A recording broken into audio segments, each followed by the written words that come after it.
in those moments where I do feel reflective and appreciative, it's like I just want to let the people know. So we welcome Myles Smith. You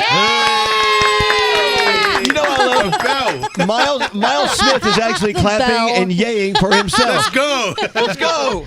Guys, Can we up. take that bell away from Scary? Because every time he rings it, someone's like, "A bell." We're like idiots. I got cowbell. Please, Let's go. You know the world needs more cowbell, Myles. Yes. All right, let's start with the obvious. Danielle. Oh my gosh, he walked in and he smells amazing. Thank you. Yes. She does it. She sniffs all of our guests. And as soon as you walked by, I was like, "Oh yeah, he smells good." Kind of creepy. No, I love it. I'm here Oh, for good. it. Let me get closer. Oh God! Oh my God! Oh yes. Okay, now if that was a grown man doing that to you, would you feel the same way? You're Oh, not you don't care. Bring it in. All right. Oh yeah. I mean, I shook his head earlier. I'm going to be sniffing Myles all day. Myles, I don't know. We have a list of things we want to get to. Of course, the album, which is out in June, a summertime album. Yeah. But let's start beyond the scent of Myles. You're running late today. I'm sorry. But wait. But you blamed it on New York City traffic, which we're all victims of that. Yeah. You know that. I was naive. So, like, we got our car and was like, look, like, it says it's going to take 20 minutes, so we're going to leave with 30 minutes time. So, 10-minute buffer time, and 20 minutes became 30, and 30 became 40. And I was like, you guys just have it there for, like, fun, the estimated time of arrival. Yeah. It's just there just for vibes. I think it is. I think they put those times in there to get you to get the car and not take the subway, so they make more money. You guys should put roughly you Yeah. arrive. Well, In hold a on. dream world. You speak to you guys as if we run those. Right. And by the way, no offense, London can be just as slow as New But York we City. tell the truth. You will be late. Oh, okay. Duly noted. Well, welcome. Glad you made it Thank here. you. We're so Thank happy you. to have you here. So let me take you back to iHeart's Jingle Ball season, this past Jingle Ball season. And you were, I don't know if you know about this, but still people are talking about you being, you were in our opinion, our favorite at the Jingle Ball. Let's go. The Jingle Ball concerts. And because not only did we enjoy watching you doing your thing, but we watched you watching other performers doing their thing. You would actually run to the side of the stage to watch other performers. Yeah. Like Alex Warren, for instance. He's a good friend. And like, at the end of the day, I'm a fan of music. Like, that doesn't disappear just because I do it myself. Like, it's like, I guess, I've hung with some really cool, like, soccer players who still watch every game because they're fans of soccer. And I feel like you never lose your passion for being a fan. Right. But it works both ways. But Alex Warren was doing the same when you were on stage as well.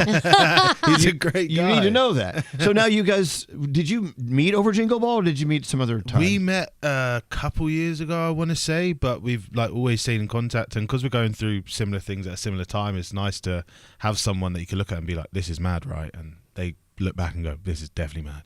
Wow. But that's like Ed Sheeran, right? I was about to say appreciation for Right, other you artists. looked up to Ed Sheeran, and then Yeah. all of a sudden you're touring with him, and you find yourself in his house bonding. Like, what the heck? How does that happen, and what does that feel like? I think he smelled me and it was like, you smell nice. It works. Well. It seems to be the go-to. All right, so let's talk about the music. Okay, so in my notes, crushed it at Jingle Ball. You were late to the interview, but we don't care because you smell good. It's all right. So what do you think about New York? I mean, London's where are you from, by the way, originally? I'm just from outside of London, a place called Luton. Okay. You guys definitely wouldn't know it, but it's a tiny little town outside London. How far out of London is that? About an hour. So when you were younger, did you ever sneak into the city? Absolutely. Like, London was like as big as the world got for me when I was growing up. Like, we're a super small town, so it's like the world doesn't go further than London. You know, our Danielle has such a love for everyone who is from the mother country. My husband is from Brighton, and he's right now. That's where I live now. Really? Yeah, we yeah, love yeah. Only Brighton. weird people live in Brighton. We love Brighton, but he's an Aston Villa fan. So right now he is in Istanbul for the Euro Cup. He's from Brighton, but he's an Aston Villa fan. I don't know how it was. I don't know how it happened. That's like from being from New York and being a fan of someone in Nashville. I don't know. I get it. A friend was a fan growing up, and that's how he like kind of adopted them. And we're Villa fans in my house. Wow. Yeah. A lot of disappointment to come. We're at the cup right now. You be quiet. Here we go. Let's Over not there. start out like that. Mr. Luton, you sit down over there. I mean, but Danielle has this love for musicians that come visit us, artists that come visit us who are from these small towns. Your perspective on life from the small town versus being from, if you're from London town, is a whole different world. And then when you go back, like Yeah. you've made it, and then you go back to this small town. I mean, what the feeling from everybody who lives there must be incredible. Yeah, no, it's such a beautiful feeling, and I get to report back like school buses are actually yellow, and like I remember seeing a fire hydrant, and like the first time I came to New York, I was like, that's real. I was like, wow. because all of these things you just see in movies and TV, I was like, wait, I swear Spider-Man was on that roof one time, and like all of these things were just movies to us. So like to get to go back and have seen the world and seen all the things that felt like a dream and a bazillion miles away is a really good feeling, and I think for everyone back home, they're just super proud. Wow. So you've been traveling a lot, but you said you came from a small town. London used to be the whole world, and now you're here in the United States. You've been here before. Yeah. What was the most shocking thing to you coming here? Oh my God, the algebra on the back of food, or like in the ingredients list, like you have to have a math degree to work out all of those numbers. maybe you shouldn't be eating those things. Yeah, no, but they taste so good. Yeah. No, And they're they bad, taste bad. amazing. So it's like I'm always stuck between do I eat it or do I not? And then my stomach's all messed up, but I'm having a great time eating them, and then I'm like I'm caught in between. Like this is really bad, but really good for me, and it's a mess. I'm going to say if it's not available in the UK and it is available here, do not eat it. I agree with Yeah, her. that's the trick. That's no fun. That's no fun. Yeah, at there's a all. reason you can't get it over there, and you can't get it over here. I'm just saying. Go ahead, eat all you want. Crap your pants, Myles. Also, actually, you know what surprised me? Apart from Uber lying about like how long it actually takes to get here in New York, the second thing, you guys don't put your taxes on your products in stores. So I'm like in a shop and like I'm gonna get this t-shirt for $40. Get to the checkout, this t-shirt $75. Yeah. We lie about Why? everything here. But wait, Everything. Why? If you go to New Jersey, Yeah. you don't have taxes on certain things. So yeah. Certain things. Go to Yeah. Jersey, Things. man. So The it world's depends gonna on do where it. you go. I'm learning more every day. Myles Smith is here. His album is called My Mess, My Heart, My Life, and it's coming out in June 19th, I do believe. What's interesting about your songs, as far as we know you, on the radio at least, Nice to Meet You and Stargazing. It was Stargazing and then Nice to Meet You, right? Those songs came out and were hits. That was 2 years ago when they first hit. Yeah. But the staying power at the top of the charts was long. It's wild. I know. I mean, they lingered. They lasted. Time for some new music, Myles. We got to move on. Yeah, 15 tracks on June 19th, so there's a lot to dive into. But yeah, it's been such an amazing journey, like it's weird doing my career in reverse, like having an album after I've had like hits coming into it. But for me, it was always about like growing as a person. I'm 27 now. I was 25 when those songs came out, and I just didn't have a complete awareness of who I was and who I wanted to be and where I wanted to go, and I didn't want to write an album in that mess. And so like I wanted to take a beat to like live life a little bit and learn about myself, and then now I feel ready to sort of like put a flag in this part of my career. Well, not to be too personal, but how did you get to know yourself better? What did you learn about yourself? Did you like that part of you? I learned I smell incredibly good. Okay, all right. And I'm a weirdo because I live in Brighton, but All right, good. Wow, you got a lot from this interview, haven't you? No, when I say weirdo, it's fun weirdos. yeah. But anyway, continue, please. aside from that, I think when you're thrust into the global stage and like you have all these moments and you travel the world, it's all fun and it's all exciting, but there's not a lot of like growing as a person that happens because everything's moving so fast and so quickly. But I think it's like realizing like I am a bit of a homebody, which is like super important. Like I really do love and miss my family quite a lot. Like that part I wasn't suspecting coming into my career, because when the sort of like facade of traveling every day disappears, you're like, oh, I actually really miss my mum and I miss my friends, and I've missed so many weddings and funerals and birthdays.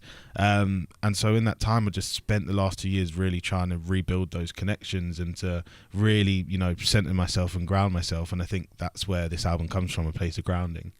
Myles, Gandhi said, hey, you got to read what Myles has been posting. Yeah.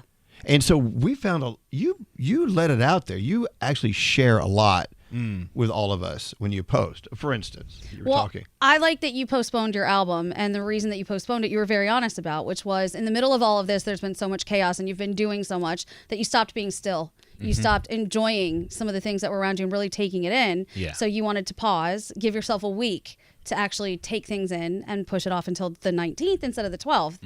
And I appreciate that. I appreciate the honesty about it, but also what makes you be still? What brought you back to being still? It was really, it always, you'll hear me talk about my mum a lot, but I remember seeing my mum and she asked me a really poignant question of like, son, you're doing really well and successful. I'm sure everyone's telling you it, but like, are you like happy and content right now? And like, I went instantly to, yeah, of course I am. I'm really fine. She was like, okay, well, tell me some things you've enjoyed recently.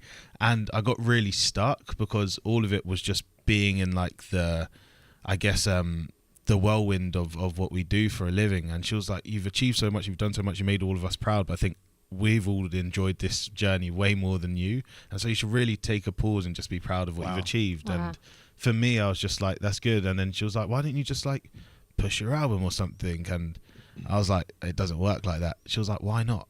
And so I called my manager and it was like, dude, I'm going to back you anything that you want to do. And yeah, it was a lot of hard work for everyone else around me, but they managed to just give me a week of respite just to like spend time with family and A mom enjoy it. knows. You Yeah. see, a mom always knows. Yeah. It's so important though that you enjoy what something feels like versus what it looks like. And I think social media makes everybody think everything's amazing because it looks amazing. Yeah. But it's not feeling like that to you. It's good to take a beat. 100%. And you know, I think in part that's what I like. I never signed up to be a role model, but I think naturally I fell into that position because I did, and I would be naive to think that when I say things or do things it doesn't have influence. And I would hate to see kids who come from where I do, or you know, come from similar backgrounds as what I do, look at me and be like, oh well, everything's perfect in his world, I can't relate to it. Because the reality is I feel like so many people, I probably feel like you guys come in, you show up every single day, and some days are harder than others, but we have to do it. But then there's also the truth that we have to,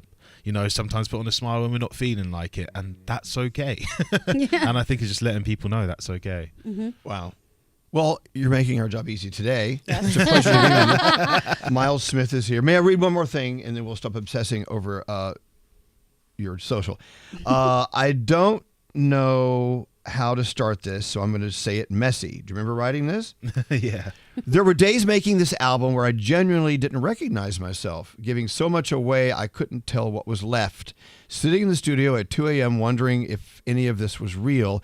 And then I'd come back here, read your messages, and something in my chest would just settle. You have no idea what that does to me. I mean, that this scared me more than anything I've ever made, but looking at this artwork that these people and my whole team helped me bring to life, I see the whole journey reflecting back every impossible day, every moment I nearly stopped. But here you are. I love you genuinely, stupidly, and completely.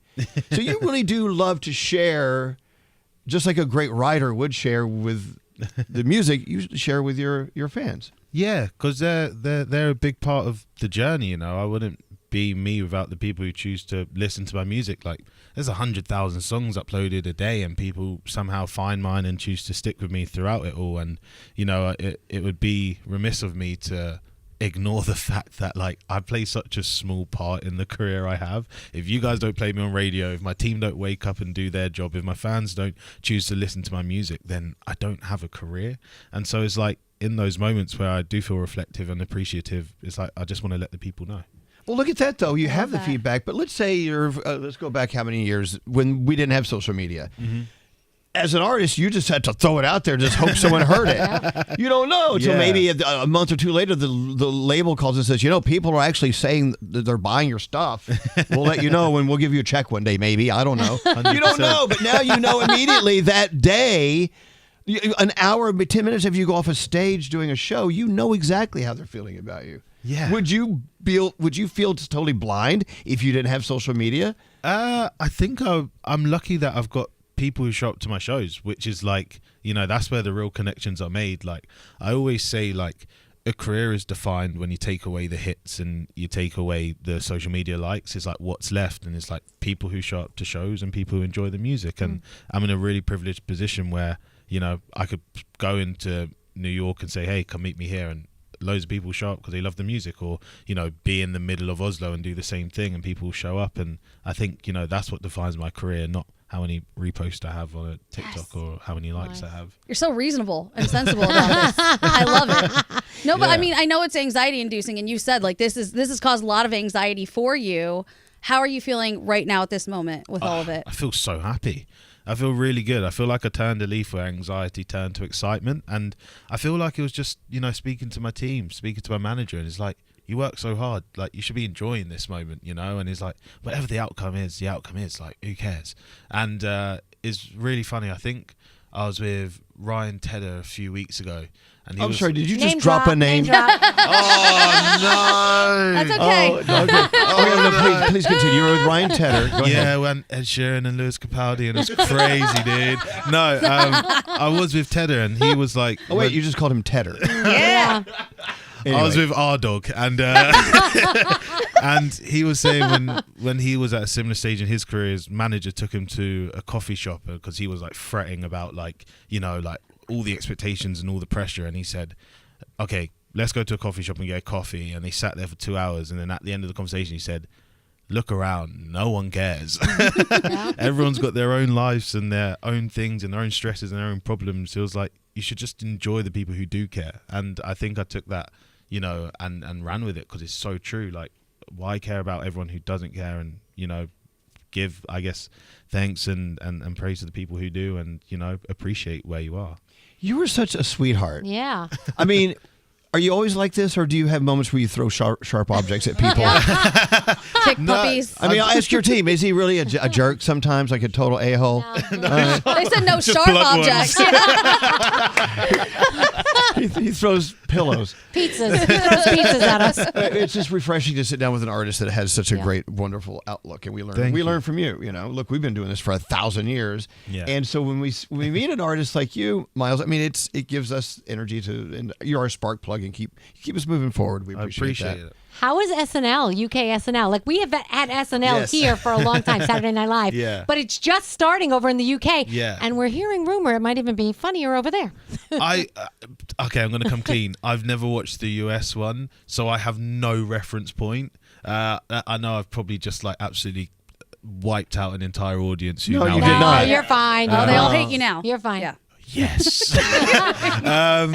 But I loved it. The UK was great. I'm not name dropping. It's factual. Hannah Waddingham was the person who was hosting I love her, which was like super dope, because I'm a big Ted Lasso fan. So Right. cool. And yeah, it was a great experience. I honestly didn't know it was live. Like, I'm sure you guys know there's a lot of behind the What did scenes you think stuff. the L was? Well, no, because let's not lie to ourselves. We know the industry. So many Yeah. things say Fair. live, Yep. and it's Yeah, not yeah. live. Oh, Do it's they live. have the rehearsal there too? Just like 5 they do here, the days live of it. rehearsal? 5 days. It's just of like they it. do here. Yeah. Yeah. The thing is it's new, it's fresh. Your version there, in my opinion, from what I've heard from other friends, it's much more fresh than the one we have here. they could actually learn from. No, I'm serious. The one here, it has moments. Where Oh man, But how exciting for you It was guys. so fun, and like just watching. There's like they do like 20 skits, and they'll cut like 10 on the day, and it's like people just moving on the job, and you see mistakes happen behind camera, and then you watch it back, and you're like, wow, you can't see any of it, and it's what they got. That operation is nothing short of amazing. Well, what's kind of cool about these live shows like SNL here and there, that's the way TV was always done back in the old days. It was live with stuff moving at all times and a timer ticking down. You got to get that set off, get this set in, get this artist ready to sing, because you're on in 5, 4, 3, 2, 1. You're on. That's exhilarating, and you experience that when you do a live show yourself, but maybe not to the clock. TV scares the hell out of me. Like, I could play live shows anywhere, any given time, but as soon as I see that red dot on a camera, like, my heart's just like thumping. So You're on. Nothing you can do about it. I could not do that for a living at all. So I hear you're a watch guy. You're not wearing a watch now. No, not on me right now. But quite the collection. You love it? I'm starting a little collection. Yeah, I've got. Oh yeah, right. A little. Do you have any thoughts about the AP Swatch thing that just went down? That was. I've heard, and this is the nerd in me. I've heard that they couldn't get like the IP for the bezel that they have, and so in order to sort of like stop all of these like copycats coming out, they decided to do this thing of Swatch. Whether that's true or not, I'm not sure. Yeah. I personally won't get one, but I think it's also awesome that now it's accessible to people who don't have tens of thousands of pounds to drop on a watch. So it's like there's pros and cons. I think it's really awesome now. You could go buy one if you want to go buy one. Well, did you hear what happened here in the States? No, what happened I here? mean, Oh my they were gosh. tear gas at malls. I mean, no, It was chaos. it was chaos. Yeah. They shut down stores and said, we're not selling them. Yeah, and we Too won't. bad. We won't come back and Yeah. sell them. Now we're not going to sell them at all. You guys. The U.S. is a wild place. So you're not that wild about watches. Oh, I'm not tear gassing for a watch. No. He's also but saying now- he's not that wild about the cheap watches. Yeah. Now I bet you want one, don't you? I throw sharp objects, not tear gas. Well, do me a favor, since Miles, you probably have pulled. Get 2 of them because our guy Scary wants one. Oh, you Yeah, want yeah. one? I want one. Guy, you gotta have a Okay. connection. Okay. You gotta Cool. Come on now. I'll We- pay top dollar. Come on, we'll play your Awesome. song if you get us a watch. Gary, Yeah. if you'll pay top dollar, you can just get it online. This is Watchola. I'll get you one. Just invoice me off. You're the best. So, Miles, with the album coming out June 19th, you said, what, 16 tracks on that? 15, I think. Oh, add I one should more. know. Make me 15. accurate. It's definitely 15. You were actually hanging out for a moment with the president of iHeart, whatever Tom Pullman does. I don't know. Chief of programming. Do you actually looked him in the eye and said, "Hey, do me a favor, make me number 1 over here." Yeah, absolutely. You'll do anything. Absolutely. I'll do any. Yeah. Yeah, be careful with that. I need to be Almost. very careful with what I say. No, I heard it right here. No, but I mean, you're doing it. You're giving us the music, and I'm excited to hear more from you. Thank you so much. And so, you did Jingle Ball tour last year. Is there another one of those types of things coming up for this year, or? Oh, you guys have to invite me. Oh, is that what it is? Once again, putting the ball back in our court. Yeah. All Get right. Tom Pullman on the phone. Yeah. We have the power to do that, right? Let's do Okay, it. how about, have you heard of the iHeartRadio Music Festival? I have. Can we get him into that? Has anyone asked? Am I like breaking rules right now? I'm just looking around. You're he's touring at the time. Wah. You guys could call Ed Sheeran and say let him free. We know Ed. He gave you a penis statue. You know him very Have you well. heard about the penis I statue? have heard about the penis statue. I was in my house in the countryside, and there's a knock at the door, and a big, huge, massive crate was sitting outside my door. And I was like, I don't know. The guy made me sign for it. He left. I'm like, I needed a crowbar to open this crate up. And lo and behold, it's a massive marble black penis. And I'm like, no, there's no card, nothing. I went, oh, that friggin' Ed Sheeran. Did he send you one too? No, but I'm waiting for it. I'm waiting for it. Oh my God! Well, one day, don't throw sharp objects; throw large. Anyway, well, Miles, we got to get you signed up for something. Yeah. I mean, we're not done with you. We need more of your music and your energy at our whatever we're doing because we do a lot of those things. So the album is My Mess, My Heart, My Life. Out, which says a lot, speaks volumes. It's out June 19th. We love that you came to see us. Got to play your new song from his debut album, right? Mm-hmm. Hold Me in the Dark. This is Miles Smith. Thanks for coming, Miles.